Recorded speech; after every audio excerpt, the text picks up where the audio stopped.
हवस का पुजारी, हवस का मौलवी, क्या फर्क है दोनों में?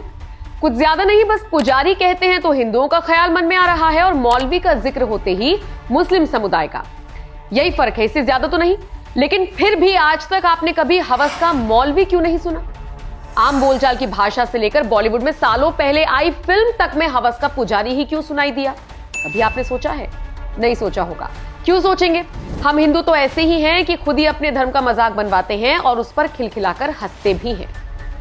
मैं ये नहीं कहती कि दूसरे मजहबों का मजाक बनाओ या किसी को भी गलत कहो, लेकिन इतना जरूर कहूंगी कि अपने धार्मिक ग्रंथों की, अपने भगवान की, अपने धर्म की इज्जत करना सीख जाओ।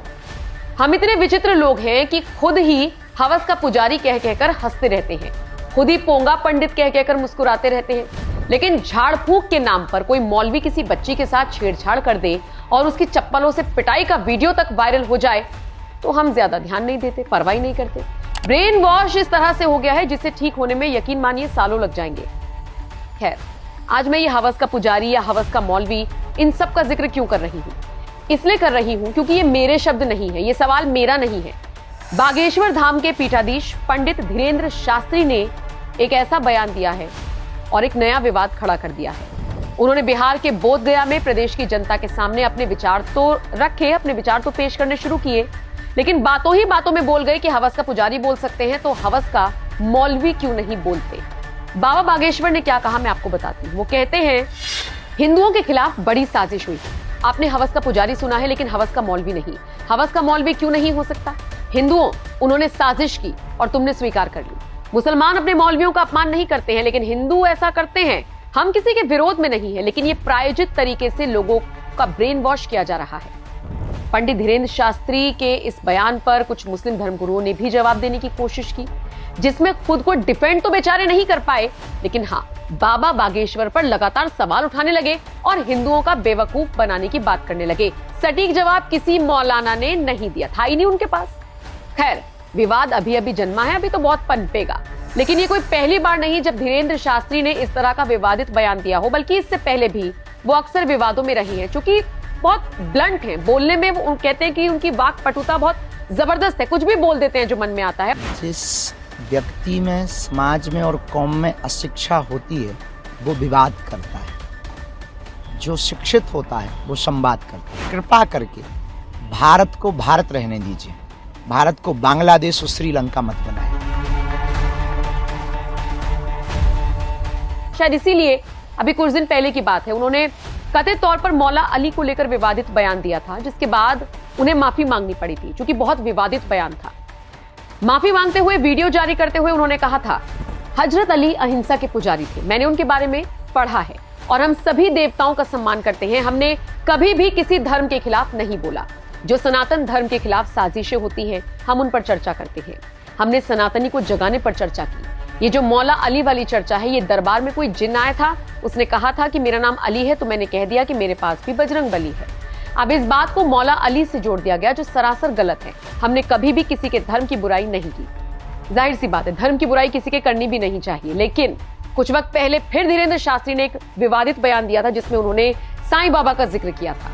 उन्होंने साईं बाबा को लेकर ऐसा बयान दिया था कि विवाद हुआ था और फिर उन्हें माफी मांगनी पड़ी थी। उन्होंने कहा था कि साईं बाबा संत हो सकते हैं, फकीर हो सकते हैं, लेकिन भगवान नहीं हो सकते। साईं भक्तों में निश्चित तौर पर जमकर आक्रोश देखा गया था। बाद में उन्हें माफी मांगनी पड़ी थी। अपने बयान पर सफाई देते हुए धीरेन्द्र शास्त्री ने कहा था, मेरा हमेशा संतों के प्रति, महापुरुषों के प्रति सम्मान है और रहेगा। मैंने कोई एक कहावत बोली जो हम अपने संदर्भ में बोल रहे थे कि अगर हम छतरी पीछे लगाकर कहें कि हम शंकराचार्य हैं तो ये कैसे हो सकता है। हमारे शंकराचार्य ने जो कहा वो हमने दोहराया कि साईं बाबा संत फकीर हो सकते हैं और उनमें लोगों की निजी आस्था है। अगर कोई व्यक्ति किसी संत गुरु को निजी आस्था से भगवान मानता है, वो उसकी निजी आस्था है। कुछ वक्त पहले धीरेन्द्र शास्त्री ने महिलाओं को लेकर भी बयान दिया था। कहा था कि जो शादीशुदा महिलाएं सिंदूर या मंगलसूत्र नहीं पहनती, उन्हें खाली प्लॉट समझ लिया जाता है।